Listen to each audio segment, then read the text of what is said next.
Good evening sa ating lahat. Welcome sa Youth Online Bible Study. Bagamat ang ilan ay nakapagsabi, maaari siguro sila ay makapasok din mamaya, ay tayo ay magpapasimula na sa ating Youth Online Bible Study. At sa ating pagsisimula, naka-flash sa ating screen ang ating papuring awit na ating aawitin. Sa Diyos ang luwalhati.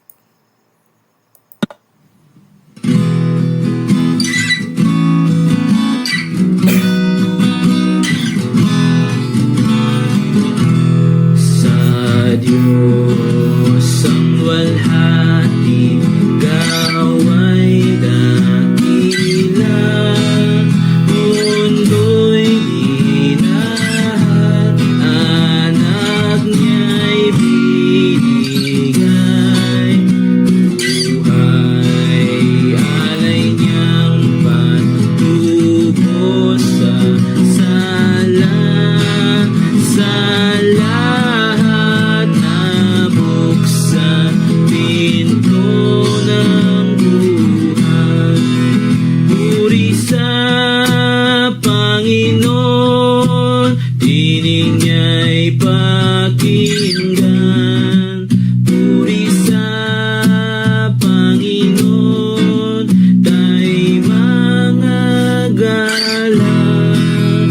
Lapit sa Ama't sa Anak dumaan, gawa niya'y dakila, luwalhati bigyan.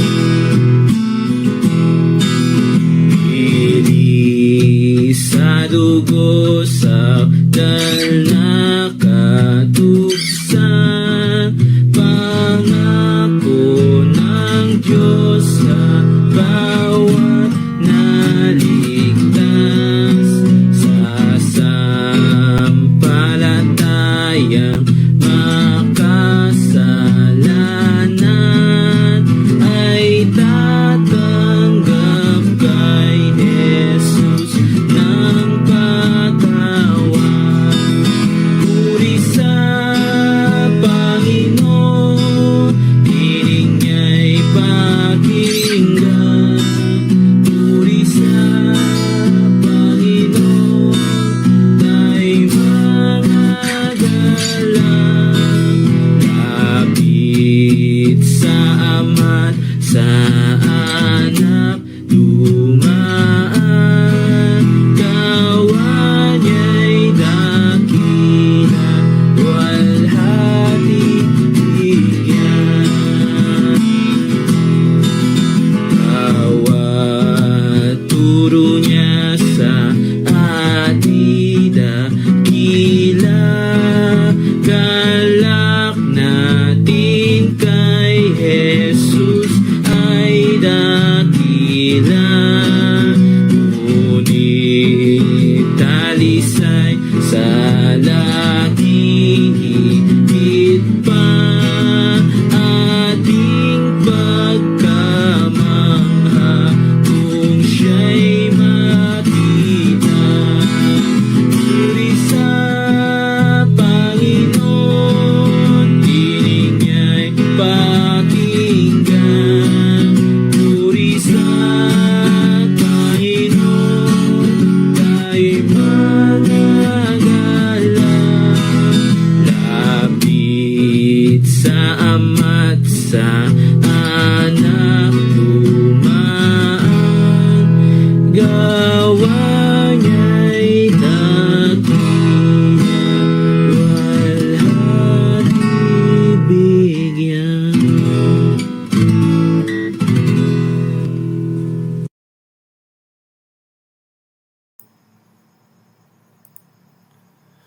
Purihin ng Diyos sa ating inawit at minsan pa tayong umawit, awitin natin ang palasyo sa kaitaasan.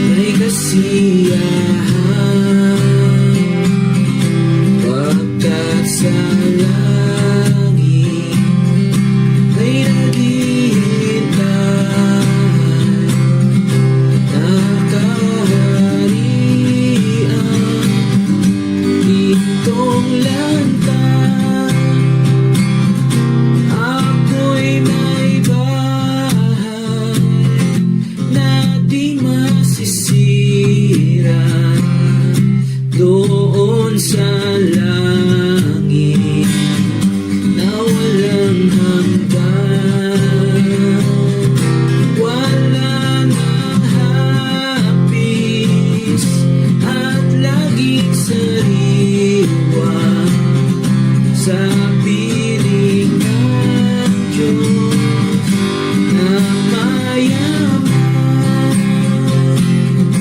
Kahit sa buhay na ito'y mahirap,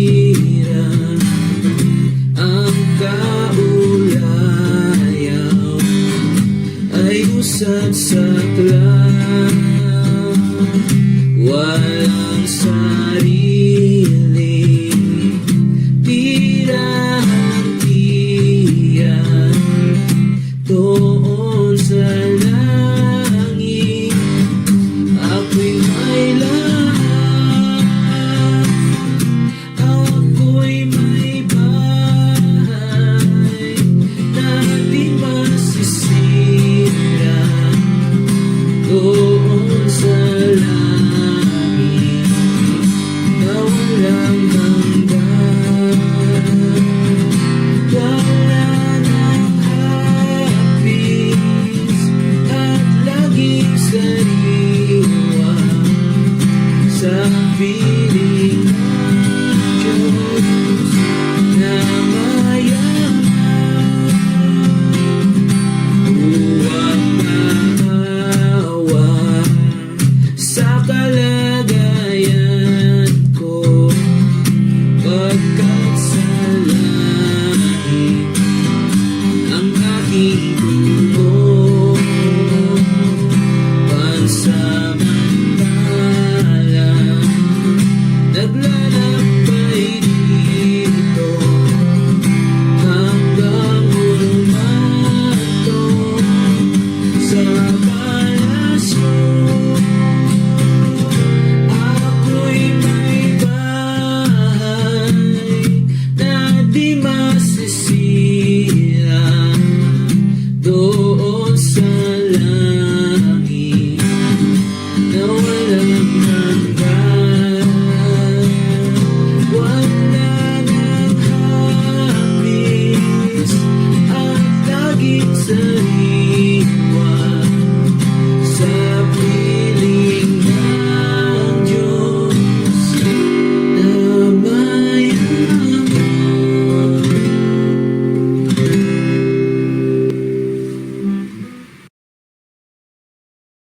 Purihin ng Diyos sa ating inawit. At ngayon sa ating pong pagsisimula, tayo po ay hingi ng patnubay sa Diyos sa pamamagitan ng panalangin. Let us pray. Ama naming Diyos na banal, dakila at makapangyarihan po sa lahat, pinupuri ka po namin at lubos po na pinasasalamatan sa napakabiyaya po na gabi na niyo pong pinagkaloob po sa amin. Kami rin po ay nagpapasalamat po sa pag-iingat niyo po sa amin sa buong maghapon po. At kami po ay patuloy po na dumadalangin po sa inyo pong banal na harapan. Paunahan niyo po ang inyo pong gawain po ngayon sa pag-aaral po ng inyo pong mga salita. Pangunahan niyo po at pakapuspusin ng inyo pong banal na Espiritu ang inyo pong anak na gagamitin na maghahayag po ng inyo pong mga salita. At pangunahan nyo rin din po ang bawat isa po sa amin, sa mga nakikinig po sa Facebook Live, at ganun din po sa kung possible po na makapasok po ang ilan pong mga youth po sa aming pong Google Meet, at ang iba po na hindi po nakadalo sa mga kadahilanan po na meron po ay patuloy na sa inyo po namin po na lubos na pinagkakatiwala ang pag-iingat nyo rin po sa mga oras po na ito. Maraming salamat po Ama, at patuloy na maging ang internet connection ay sa inyo po namin po pinagkakatiwala, at patuloy din po na kayo po ang manguna po sa oras po na ito. Ang lahat pong ito ay amin pong sinasamo, dinadalangin Sa tanging pangalan lamang po ng iyong pong bugtong na anak na si Kristo Jesus. Amen. Muli ay magandang gabi po sa atin pong lahat, sa ating mga kabataan. Magandang gabi at tayo ay darako na sa ating pag-aaral ng salita ng Diyos.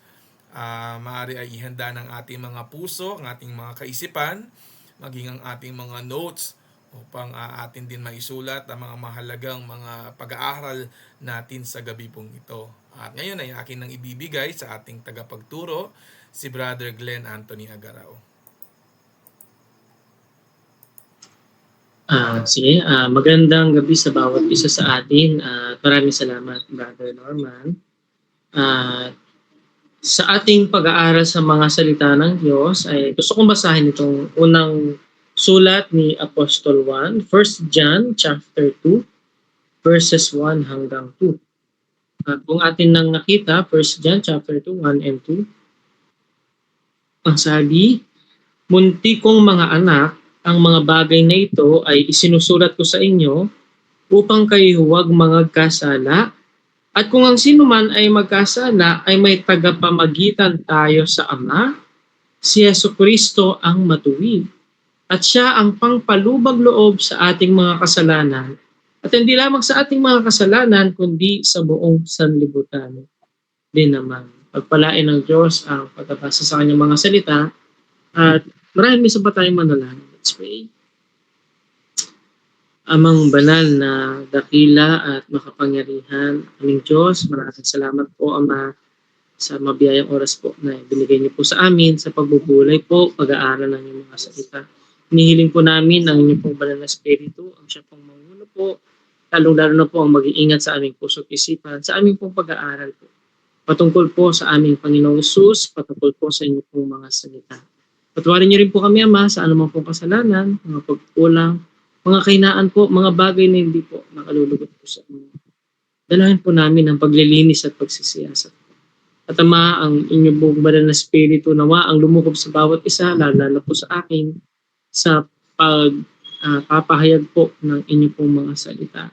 Maraming salamat po, O Diyos, at ito pong lahat ay aming samot hiling sa matamis na pangalan po ng aming Panginoong Hesus. Amen. Sige po, marahil ay isang familiar na verse, ito pong aking binasa.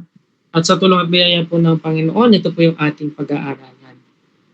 Dito makikita po natin, sa verse, o sa chapter 1, ang ginamit po ng Diyos na sumulat po sa mga talatang ito, walang iba kundi si Apostol Juan. Isa sa mga alagad ng Panginoon. Kabilang siya dun sa tinatawag na inner circle ng ating Panginoon. Siya din ang sumulat ng Gospel of John, no?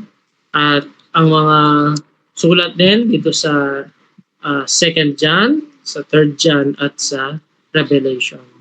At dito sa pag-aaral natin, makikita natin na ang kalooban ng Diyos sa bawat tumanggap at mananampalataya, sabi dito, "Mumuti kong mga anak, ang mga bagay na ito ay isinusulat ko sa inyo upang kayo huwag magkasala." No? Itong kalooban talaga ng Panginoon sa bawat isa sa atin, na tayo ay mamuhay ng malayo at wala sa kasalanan. No? Tayo ay hindi magkasala. Ngunit alam natin sa buhay natin dito sa mundo, dahil na rin sa dalawang naturalesang nananahan sa atin. Una, ang tinatawag nating new nature. Ito ang naturalesang tinanggap natin ng sumampalataya tayo sa Panginoong Hesus. At ang old nature, ito yung naturalesa na tinanggap natin nung ipinanganak tayong physical dito sa mundo ito. At alam natin ang ating kaaway ay walang tigil, araw at gabi, na tayo ay tinutokso, no? Upang tayo ay magkasala. At alam natin ang impluwensya, ang sistema ng mundong ito ay malayo. Sabi nga, ayaw ng sistema ng mundong ito sa kalooban ng Diyos. No? So dito alam natin, we are aware na darating sa buhay natin na tayo ay mahuhulog sa pagkakasala. Kaya lang, sa pagkakasala natin, dadaan natin ang ating kaligtasan ay hindi na nawawala. Hindi ito inaalis ng Diyos. Hindi ito binabawi ng Diyos. At sa mga talatang ito, gusto kong bigyan diin ang bagay na yan. Una, gusto kong tignan natin ang sabi niya dito. Sa English, gusto ko siyang babasahin. Ang sabi niya, "My little children, these things write I unto you, that ye sin not. And if any man sin, we have an advocate with the Father, Jesus Christ, the righteous." Number one, gusto kong tignan natin, no? Jesus, our advocate. Tinignan ko sa dictionary, sa Bible Dictionary, ano bang ibig sabihin ng advocate? Ito po ay nanggaling sa salitang parakletos, na ang ibig palang sabihin, one who pleads another's cause before a judge. Siya daw po na nagpi-plead or namamagitan para sa ibang tao sa harapan ng isang hukom. O, ganun daw po ang isang advocate. Sabi po, counsel for defense, legal assistant. At sa panahon natin, mas kilala natin sa tawag na mga abogado or attorney. No? Ang sabi ng salita ng Diyos, ang ating Panginoong Hesus, siya yung ating counsel for defense, legal assistant, or yung pinaka-attorney natin sa harapan ng ating Diyos Ama. At dito, gusto kong makita natin ang nangyari ito nung ang Panginoong Hesus ay isinakripisyo niya ang kanyang sarili. Siya ay ipinako sa krus, namatay at muling nabuhay para sa ating mga kasalanan. Nakaangkla ito sa mabuting balita ng kaligtasan. Sabi nga sa 1 Corinthians chapter 15, verses 3 and 4, gusto kong basahin muli ang mga talatang ito. Sabi ng salita ng Diyos, yan, sapagkat ibinigay ko sa inyo, una sa lahat, ang akin namang tinanggap, na si Kristo ay namatay dahil sa ating mga kasalanan, ayon sa mga kasulatan. At siya'y inilibing at siya'y muling binuhay ng ikatlong araw, ayon sa mga kasulatan. Malinaw dito na ating Panginoong Hesus, siya ay namatay at inilibing at muling nabuhay ayon sa kasulatan dahil sa ating mga kasalanan. Kaya naging posible na siya yung ating legal defense sa harap ng ating Diyos. At dito makikita natin makakamtan lamang ito ng isang taong may pagsisisi at pananampalataya sa ating Panginoon. So, napaka-importante po niya. Gusto kong basahin itong Acts chapter 20 verse 21. Gawa chapter 20 verse 21.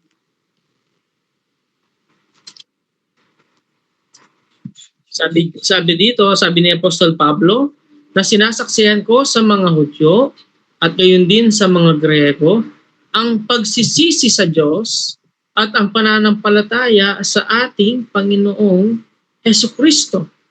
No? Ito yung message ni Apostol Pablo sa mga Jews and Greeks. Actually, yung Greeks dito yung mga Gentiles. At ano ito? Pagsisisi sa Diyos at pananampalataya sa ating Panginoong Hesukristo. Napakahalaga ng mapagkilala ng isang tao na siya ay isang makasalanan. Mapagkilala natin na tayo'y nagkamali, nagkasala sa ating isip, sa ating salita, at sa ating gawa. At tayo ay hindi nakaabot sa kaluwalhatian ng Diyos. Sabi nga sa Romans 3:23, no?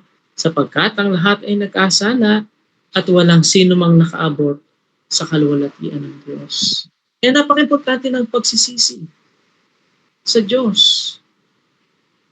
Actually, kagaya ng naging pag-aaral natin ng mga unang Sunday, the ministry of the Holy Spirit unto salvation, isa sa kanyang mga ministry, yung ipakilala niya sa isang tao na tayo ay makasalanan. The Holy Spirit convicts us of our sins. At ganyan ang purpose ng kautusan. Upang ating mapagkilala na tayo ay makasalanan. At wala tayong magagawa upang tayo maging kalugod-lugod sa harapan ng Diyos. Tanging pananampalataya lamang sa ating Panginoong Hesus ang siyang maghahatid ng kapatawaran ng ating mga kasalanan at kaligtasan at buhay na walang hanggan. Kaya nga, napaka-importante nung pananampalataya sa ating Panginoong Hesus. Ayon din sa 2 Timothy chapter 3 verse 15. Gusto ko rin basahin ito. 2 Timothy chapter 3 verse 15. Sabi ng salita ng Diyos, at mula sa pagkasanggol ay inyong nalalaman ang mga banal na kasulatan na makapagpagdunong sa inyo sa ikaliligtas sa pamamagitan ng pananampalataya kay Kristo Jesus. Napakalinaw sa mga talatang ito. Sabi dito, sa ikaliligtas sa pananampalataya, sa pamamagitan ng pananampalataya kay Kristo Jesus. Ang kaligtasan, ang buhay na walang hanggan. At upang ating maranasan ng Panginoong Jesus, siyang ating maging tagapamagitan sa Diyos, kailangan ng pananampalataya sa Kanya bilang ating sariling tagapagligtas at Panginoon ng ating buhay. Napaka-importante na magdesisyon tayong tanggapin ang ating Panginoong Jesus. Diba? Sabi nga sa John chapter 1 verse 12, ang sabi doon, ngunit ang lahat ng sa Kanya'y tumanggap ay binibigyan niya ng karapatang maging mga anak ng Diyos sa makatuwid bagay ang mga nagsisampalataya sa Kanyang pangalan. Napaka-importante upang maranasan natin ang Panginoong Jesus ang mamagitan sa atin at sa Diyos Ama, yung pananampalataya sa Kanya, yung pagsisisi sa ating mga kasalanan, pananampalataya sa Kanya. At magagawa natin ito sa pamamagitan ng pagtanggap sa ating Panginoong Jesus bilang ating sariling tagapagligtas. Sapagkat walang sino mang tagapamagitan sa atin mula sa Ama. No? Sabi nga sa 2 Timothy chapter 3 verse 15. Gusto ko rin basahin ang talatang ito. 2 Timothy chapter 3 or 1 Timothy, chapter 2 verse 5, 1 Timothy chapter 2 verse 5. Ang sabi, sapagkat may isang Diyos at may isang tagapamagitan sa Diyos at sa mga tao, ang taong si Kristo Jesus. Alam niyo, napaka-importante yung salitang tagapamagitan. Ang salitang mediator, ang pinaka-requirement daw niyan ay dapat naiintindihan niya both sides. Kaya nga ang Panginoong Jesus ang perfect and only one mediator sa Diyos at sa tao. Bakit? Sapagkat ang Panginoong Jesus ay Diyos. Siya ay Diyos na makapangyarihan sa lahat. Bago pa man lalangin ang lahat, naroon na siya. Kasama ng Ama at ng Banal na Espiritu. Sapagkat ayon sa talatang ito, mayroong isang Diyos. Ngunit tinuturo ng Biblia na mayroong isang Diyos at tatlong persona. At ang ating Panginoong Jesus ay perfect divine. Siya ay Diyos. At tandaan din natin, siya rin po ay 100% na tao. Nung siya'y nagkatawang tao, upang kanyang maisakripisyo ang kanyang sarili para sa ating mga kasalanan. Kaya nga siya yung perfect mediator, siya yung tagapamagitan sa Diyos. Napagkat naunawaan niya pagka-Diyos, naunawaan niya ang Diyos, ang side ng Diyos, at naunawaan niya ang side ng tao. At nagkaroon ng perfect harmony sa ating Panginoong Hesus. No? Kaya naman ang sabi dito sa Hebrews chapter 2 verse 25. Hebreo chapter 7 verse 25.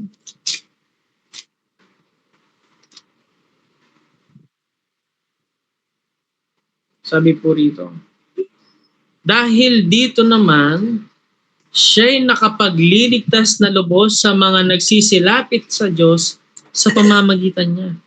Palibasa'y laging nabubuhay siya upang mamagitan sa kanila. Alam niyo, napakaganda. Ang Panginoong Hesus nung namatay siya doon sa krus, nang siya'y muling nabuhay at umakyat doon sa langit. Hindi nagtapos yung kanyang ginagawa para sa mananampalataya, para sa atin. Dahil ang Panginoong Hesus, ngayon ay nandoon siya sa luklukan sa kanang trono ng Diyos. At alam niyo kung ano pong ginagawa ng ating Panginoong Hesus doon? Namamagitan siya para sa kanyang mga anak, para sa mga mananampalataya, para sa bawat isa sa atin. Gusto kong tignan po ito sa Hebrews chapter 10. Verse 12, ang sabi po. But this man, ang ating Panginoong Hesus ang tinutukoy po ng sumulat, after he had offered one sacrifice for sins forever, sat down on the right hand of God. Napaka-linaw ng Panginoong Hesus. Kaya naniniwala tayo dun sa eternal security, assurance of salvation. Dahil una, ang sakripisyo ng ating Panginoong Hesus is perfect sacrifice. At ang ministry ng Panginoon, hindi nagtapos doon ang kanyang ginagawa.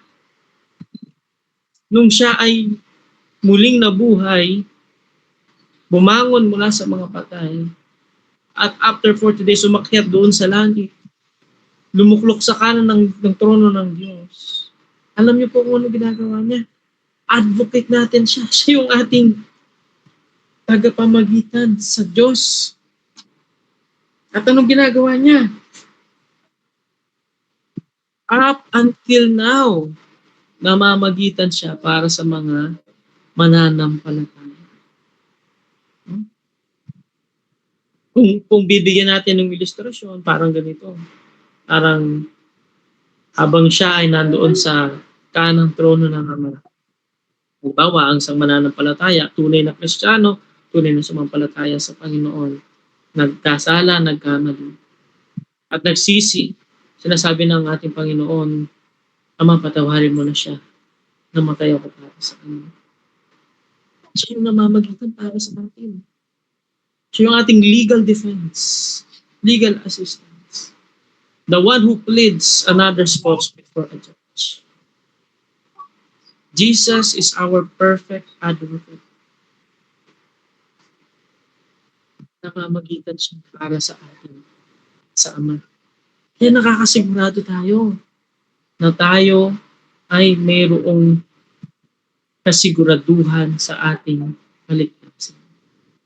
Dahil lamang, napaka-importante na dapat totoo, tunay, yung ating pananampalataya sa ating Panginoong Hesus. Number 2, gusto ko rin tignan natin, dahil balikan natin yung ating pinag-aaralan, 1 John chapter 2.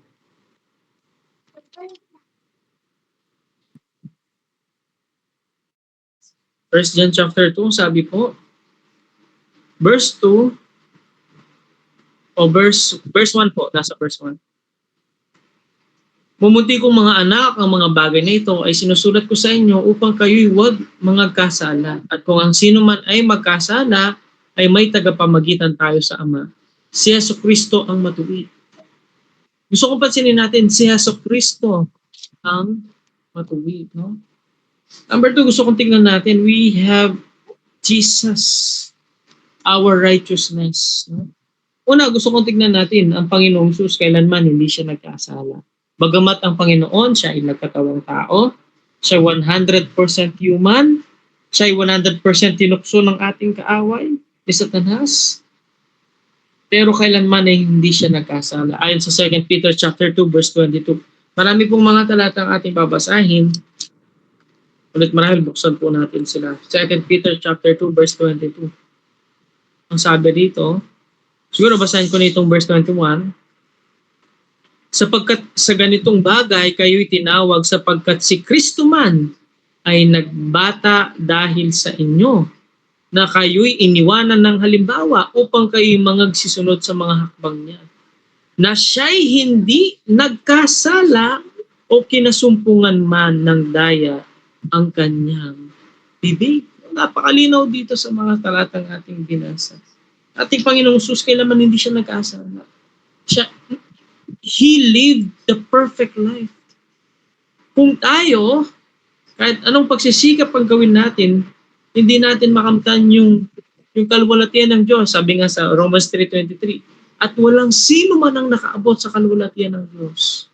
Ngunit dahil sa ating Panginoong Jesus, sa kanyang pamumuhay, nang hiwalay sa kasalanan, at kailanman hindi siya nagkasala, naabot niya yung kalwalatian ng Diyos. Ibig sabihin yung pamantayan ng Diyos, yung holiness, yung righteousness, at kailanman ay hindi siya nagkasala. Siguro basahin din po natin itong mga ibang talata. Hebrews chapter 4 verse 15. Hebrews chapter 4 verse 15. Sapagkat tayo walang isang dakilang saserdote na hindi maaaring mahabag sa ating kahinaan, kundi isa na tinukso sa lahat ng mga paraan, gaya rin naman natin, gayon may walang kasalanan. Napakalinaw sa mga talatang ito na ang ating Panginoong Jesus bilang ating dakilang saserdote, no? High priest. Naranasan niya yung naranasan natin, pagiging tao. Tinukso siya, kagaya ng pagtukso sa sino mang tao. Ngunit kailanman, sabi dito, kayo may walang kasalanan. Hindi siya nagkasala. He lived the perfect will of God. The perfect life. The holy life. At kailanman hindi po siya nagkasala. Okay, basahin din po natin itong 1 John chapter 3 verse 5. 1 John 3:5.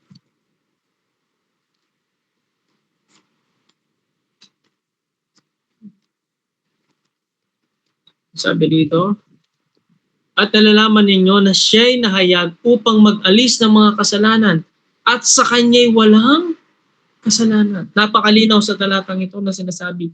Yung sinasabing ditong siya'y ang walang iba kundi ang ating Panginoong Jesus. At ang sabi rito, siya'y nahayag upang mag-alis ng mga kasalanan at sa kanya'y walang kasalanan. Ibig sabihin, kailanman ay hindi nagkasala ang ating Panginoon. Yung perfect, yung kanyang holiness, yung kanyang righteousness. Makikita rin po natin yan sa John chapter 19 verse 4 and 1 Peter chapter 1, 18 hanggang 19. Jesus, our perfect righteousness. At alam niyo po ba, bagamat siya'y perfect without sin, ang ating Panginoon, kailanman hindi nagkasala sa puso, sa isipan, sa pananalita, sa gawa, sa pamumuhay. Wala siyang kasalanan. Ngunit, dahil sa ating pong makasalanan, siya'y namatay doon sa krus. Sa 2 Corinthians chapter 5 verse 21, gusto kong tignan po natin ito. 2 Corinthians chapter 5 verse 21. Yaong hindi nakakilala ng kasalanan, sabi dito, ay kanyang inaring may sala dahil sa atin upang tayo'y maging sa kanya'y katwiran ng Diyos. Ang sabi ng mga talatang ito, yaong hindi nakakilala ng kasalanan, ibig sabihin ng Panginoong Jesus, kailanman ay hindi siya nagkasala. Kailanman ay hindi po siya nakagawa ng mali. He lived the perfect holiness. sa harapan ng Diyos. Ngunit, ang sabi po rito, ay kanyang inaring may sala dahil sa atin. Kaya alam niyo po, nung ang Panginoong Jesus ay napako doon sa krus, totoo ang Panginoon, wala siyang kasalanan. Ngunit nung siya'y nakapako doon sa krus, siya'y inaring may sala. Dahil binitbit niya at inako niya ang lahat ng ating mga kasalanan. Bakit? Upang yung kanyang perfect righteousness, yung kanyang perfect holiness, ay ibigay niya sa bawat mananampalataya, sa bawat taong maniniwala sa Kanya, sa bawat taong sasampalataya sa Kanya. Alam nyo, alam po ba natin, napakapalad po ng isang taong sumampalataya sa Panginoon. Hindi lang siya patatawarin ng Diyos sa kanyang mga kasalanan. Hindi lang siya pinapatawad ng Diyos kahit siya nagkakasala. Positionally, yung ating kalagayan sa harapan ng Diyos, ang nakikita na niya, walang iba kundi yung katuwiran ng ating Panginoong Jesus. Sabi nga ng ibang mga talata, we are clothed in His righteousness. Ibig sabihin, tayo'y binihisan ng kanyang katuwiran. Kaya nga kapag ang Diyos tinitignan niya ngayon ng isang taong tumanggap na sa Panginoon, ang nakikita niya ay ang katuwiran ng ating Panginoong Jesus. Wala siyang nakikita ang anumang kasalanan sa atin. Hindi dahil tayo walang kasalanan, hindi tayo nag-aasala. Kundi ang nakikita na ng Diyos ay ang katuwiran ng ating Panginoong Jesus na ipinasuot sa atin nung tayo sumampalataya sa ating Panginoong Jesus. Kaya nga napakapalad ng isang taong sumampalataya sa ating Panginoon. Kaya number 1, nakita natin, Jesus, our advocate.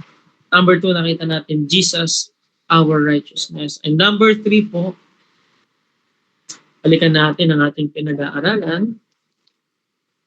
1 John chapter 2, 1 and 2.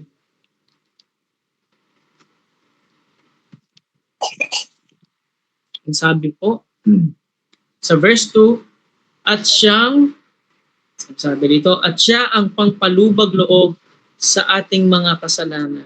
At hindi lamang sa ating mga kasalanan, kundi ng sa buong sanglibutan din naman. Gusto kong tignan natin, no, Jesus as our, sabi po dito, Jesus our propitiation, no? Pangpalubag loob sa English, sa Tagalog, or propitiation. So, titingnan ko yung propitiation sa dictionary, sa Merriam-Webster Dictionary, sabi po dito,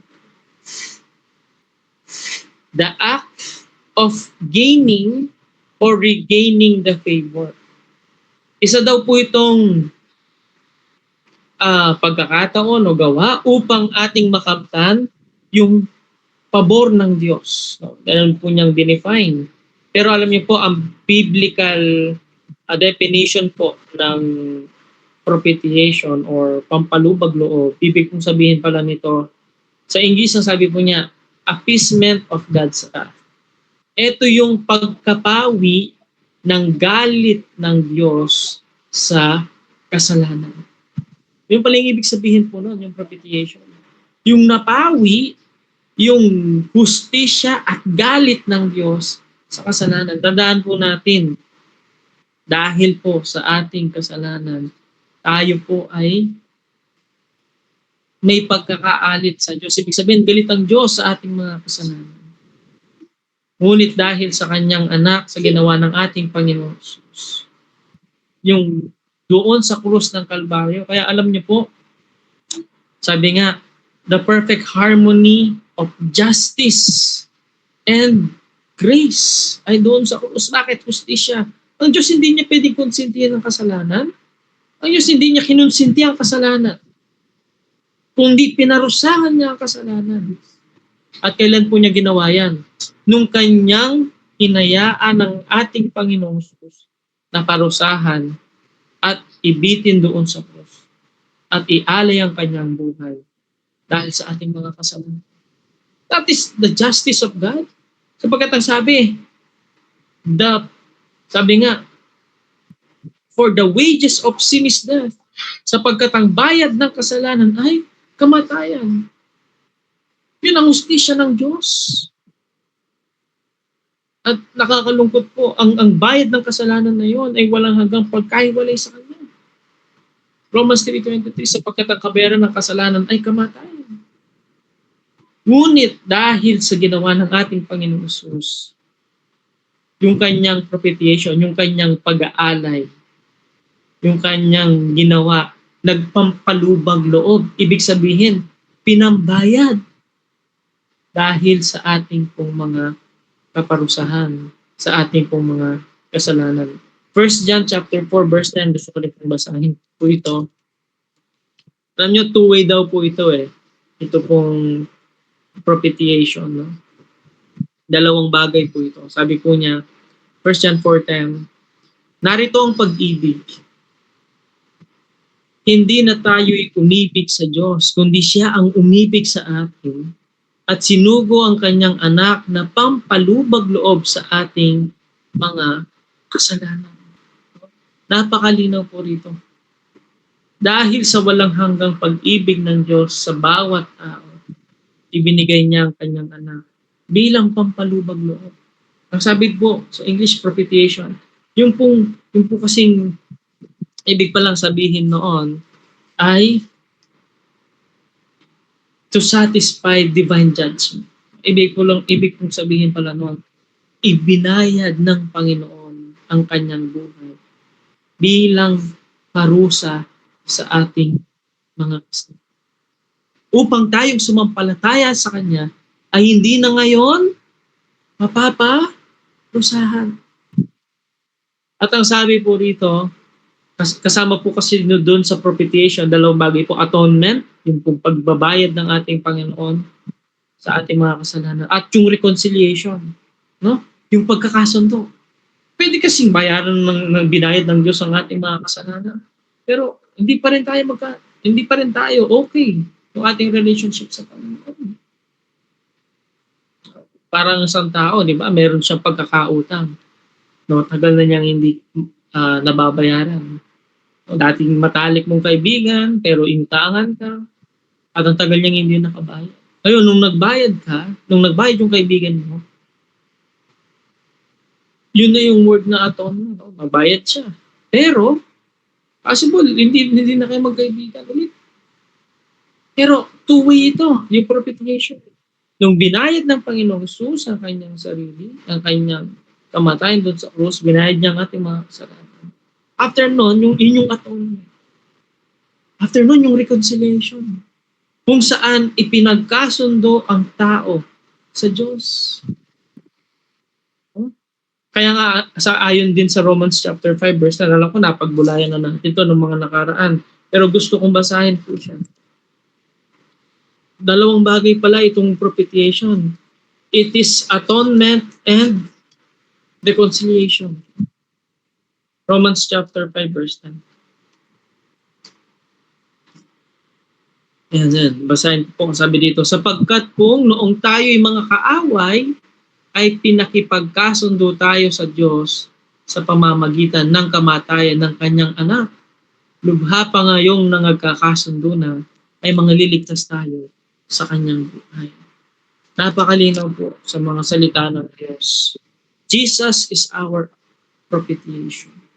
Ibig sabihin, dahil po sa ginawa ng ating Panginoong Hesus, na-fulfill niya yung galit, yung hustisya ng Diyos sa pag-aalay niya ng kanyang buhay. Binayaran niya yung pagkakautang na hindi natin kaya. Tinubos niya ang bawat isa sa atin. At kasabay noon, pinagkasundo niya tayo. Pinakipagkasundo niya tayo sa ating Diyos dahil sa kanyang kamatayan at sakripisyo doon sa krus. Kaya alam po natin, napakapalad po ng isang taong sumampalataya sa Panginoon. Kaya naniniwala tayo sa buhay na walang hanggan, naniniwala tayo sa walang hanggang kaligtasan. Sapagkat una, nakita natin, Jesus our advocate. Siya yung laging namamagitan para sa atin, sa Ama. Yung kanyang ginawa doon sa krus ay naging sapat ng kabayaran sa ating mga kasalanan. Pangalawa, Jesus our righteousness. Yung kanyang pagiging matuwid, yung buhay niya na matuwid at walang kasalanan, ay ipinasuot niya sa atin. At yung mga kasalanan natin ay binitbit niya at dinala niya nung namatay siya doon sa krus. Jesus our righteousness.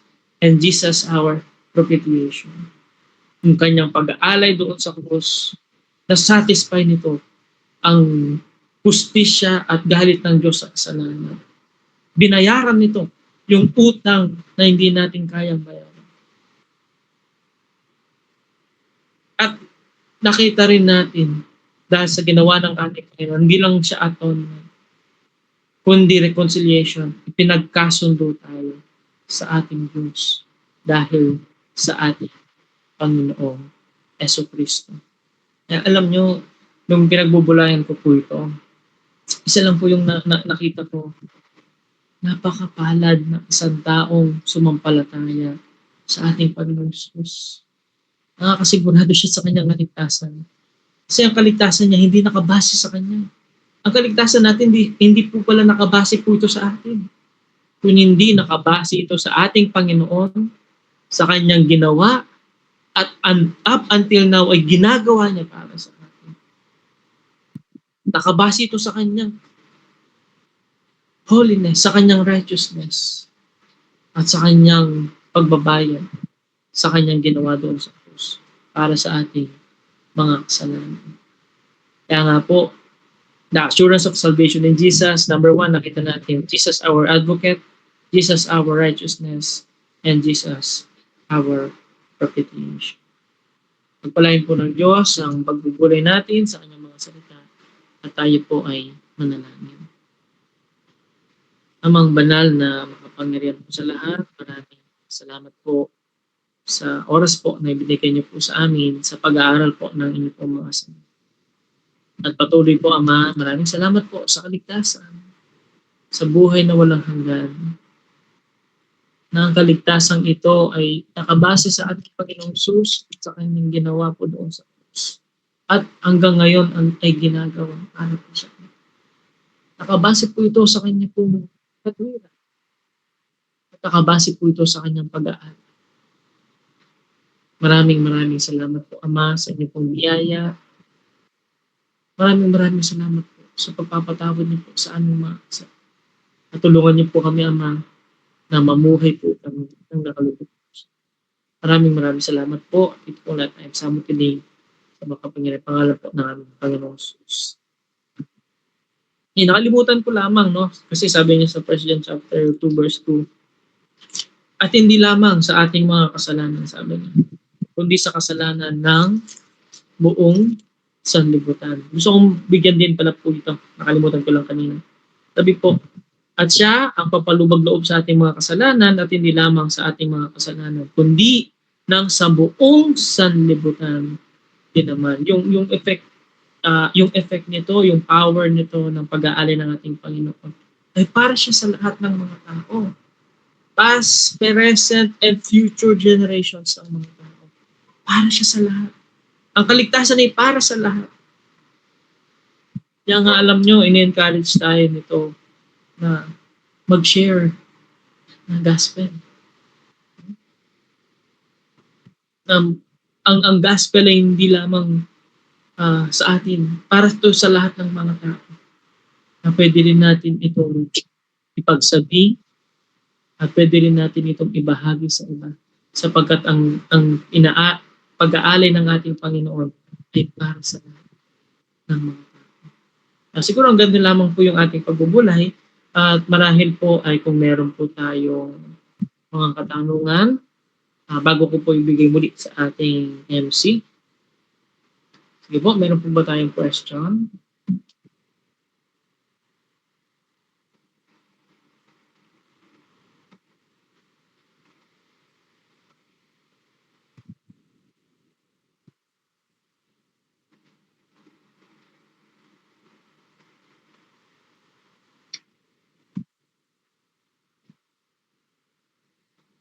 May tanong po ba tayo? Last call po kung meron po tayong question.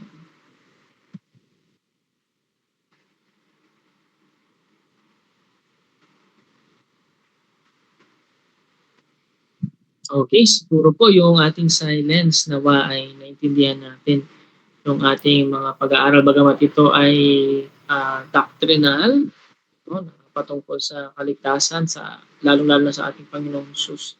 No, ay naging malinaw po ito sa bawat isa sa atin. At kung wala na tayong katanungan, balik ko sa ating MC. Brother Norman. Maraming salamat, Brother Glenn, sa pangunguna sa pag-aaral ng salita ng Diyos. At kung wala na tayong mga katanungan, tayo ay magwawakas sa isang panalangin. Pasalamatan natin ang Diyos sa ating napag-aralan at nawa ay tunay na ang mga pag-aralan natin ngayon ay hindi lamang natin ito narinig, kundi ito ay ating maisabuhay at patuloy na ating pagbulayan sa ating buhay. Sige, let us pray. Ama naming Diyos na banal, dakila at makapangyarihan po sa lahat, muli po kaming nagpupuri sa iyo, nagpapasalamat po sa lumipas po mga sandali sa patnubay po ninyo sa amin, sa panguna po ninyo, sa inyo po mga salita. Maraming salamat po sa mensahe po.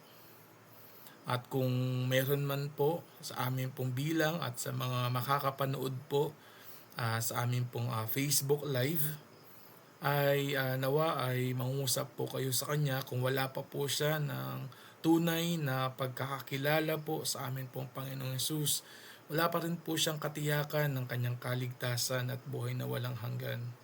Nawa ang mensahe po ng mabuting balita ng kaligtasan na amin pong Panginoong Hesus ay namatay doon sa krus, inilibing at muling nabuhay sa ikatlong araw upang bayaran pong amin pong mga kasalanan at handang magkaloob ng kaligtasan at buhay na walang hanggan sa sino man po na sasampalataya po sa Kanya.